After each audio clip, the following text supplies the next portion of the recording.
দারুণ মজার ছোলার ডালের হালুয়া। ছোট বড় সকলেই খেতে পছন্দ করবে যদি এভাবে একবার ছোলার ডালের হালুয়া বানানো যায়। এখানে আমি 500 গ্রাম ছোলার ডাল আগের দিন রাত্রে ভিজিয়ে রেখেছি। ছোলার ডালগুলো আমি পরিষ্কার জলে কয়েকবার ধুয়ে নিলাম।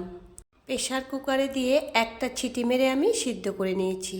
এবার একটা গামলায় তুলে নিয়েছি। দেখুন ঠিক এরকম সিদ্ধ হলেই হয়ে যাবে, বেশি সিদ্ধ করার দরকার নেই। এবার গামলার মধ্যে রেখে ঢাকা দিয়ে দিলাম। এখন পাটার মধ্যে আমি ছোলার ডালগুলো বেটে নিচ্ছি। আপনারা চাইলে পাটার পরিবর্তে মিক্সচারও বেটে নিতে পারেন। একটা প্লেটে তুলে নিচ্ছি।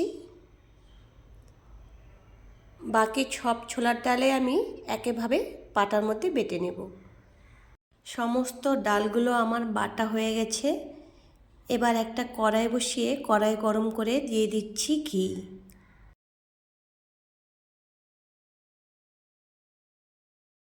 নেড়ে চেড়ে ঘিটাকে একটু মেল্ট করে নিলাম।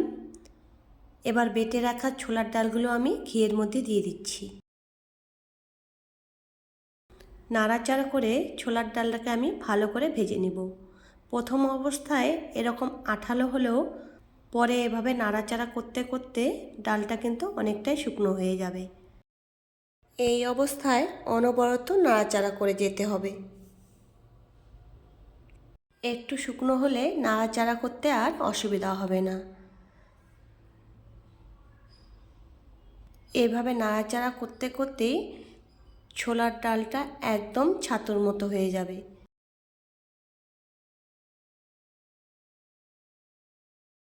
দেখুন ডালটা কীরকম হয়েছে, একদম ছাতুর মতো ঝরঝরে।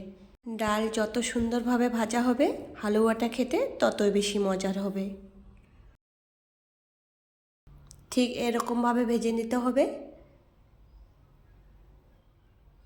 ভাজতে ভাজতে দেখুন ছাতুর কালারটা কিন্তু অনেকটাই চেঞ্জ হয়ে গেছে। এখন আমি এর মধ্যে দিয়ে দেব দুধ। আমি এখানে 1.5 লিটার দুধ ব্যবহার করেছি। 500 গ্রাম ছোলার ডালের মধ্যে 1.5 লিটার দুধ দিতে হবে। আমি দুধটা একবারে ব্যবহার করিনি, প্রথমে অর্ধেকটা দুধ দিয়ে ভালো করে নেড়ে চেড়ে নিচ্ছি।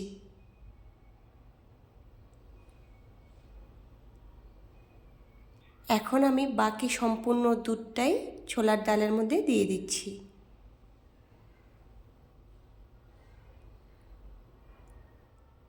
আবারও ভালো করে নেড়ে চেড়ে নিচ্ছি।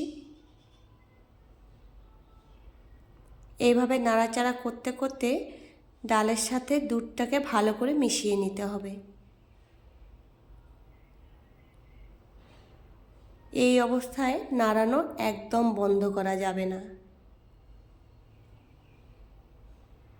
এইভাবে অনবরত নাড়াচাড়া করে ছোলার ডালের সাথে দুধটাকে ভালো করে মিশিয়ে নিতে হবে।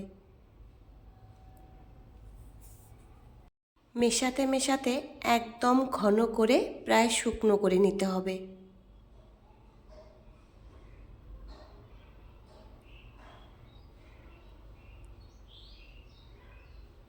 অনেকটাই ঘন হয়ে গেছে। দেখুন এবার শুকনো হয়ে গেছে। এখন আমি এর মধ্যে দিয়ে দিচ্ছি 250 গ্রাম চিনি। 500 গ্রাম ছোলার ডালে 250 গ্রাম চিনি ব্যবহার করেছি। চিনিটাকেও ভালো করে মিশিয়ে নিচ্ছি।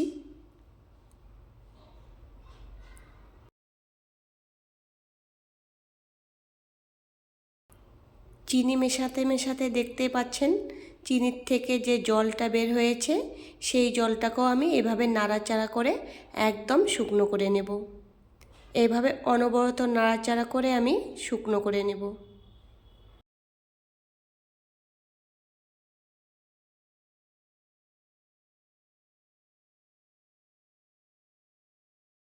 চিনির জলটা খুব ভালোভাবে শুকিয়ে গেছে। এখন এর মধ্যে দিয়ে দিচ্ছি কিছুটা নারকেল কুচি আর কিশমিশ। আপনারা আপনাদের পছন্দ মতো ড্রাই ফ্রুট এখানে ব্যবহার করতে পারেন। আমি এখানে নারকেল কুচি আর কিশমিশ ব্যবহার করেছি। নারকেল আর কিশমিশটাকেও আমি ভালোভাবে মিশিয়ে নিচ্ছি। ভালোভাবে মেশানোর পর দিয়ে দিচ্ছি কিছুটা চেরি ফল। চেরি ফলটাও আমি ছোট ছোট টুকরো করে কেটে নিয়েছি। এখন নাড়াচাড়া করলেই রেডি হয়ে গেল আমার ছোলার ডালের হালুয়া। গ্যাসটাকে বন্ধ করে একটা থালা নিয়েছি, থালার মধ্যে দিয়ে দিচ্ছি কিছুটা ঘি। এখন হাত দিয়ে আমি ঘিটাকে সম্পূর্ণ থালাতে ছড়িয়ে দিচ্ছি। সম্পূর্ণ থালাতে ঘি ছড়ানোর পর বানিয়ে রাখা হালুয়াটা আমি থালার মধ্যে দিয়ে দিচ্ছি।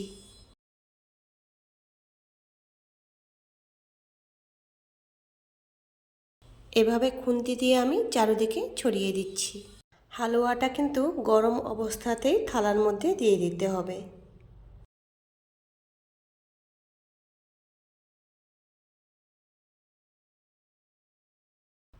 এখন আমি উপর থেকে কিছুটা কিশমিশ দিয়ে দিচ্ছি। কিশমিশ দেওয়ার পর দেখুন কতটা সুন্দর লাগছে। এখন আমি 2 ঘন্টার জন্য এটাকে রেস্টে রেখে দেব। ফিরে এলাম 2 ঘন্টা পর, দেখুন হালুয়াটা কত সুন্দরভাবে থালার মধ্যে সেট হয়ে গেছে। এবার একটা চাকুর সাহায্যে আমি এগুলোকে পিস পিস করে কেটে নিচ্ছি। আমি বরফির আকারে কেটে নিচ্ছি, আপনারা আপনাদের পছন্দ মতো কেটে নিতে পারেন।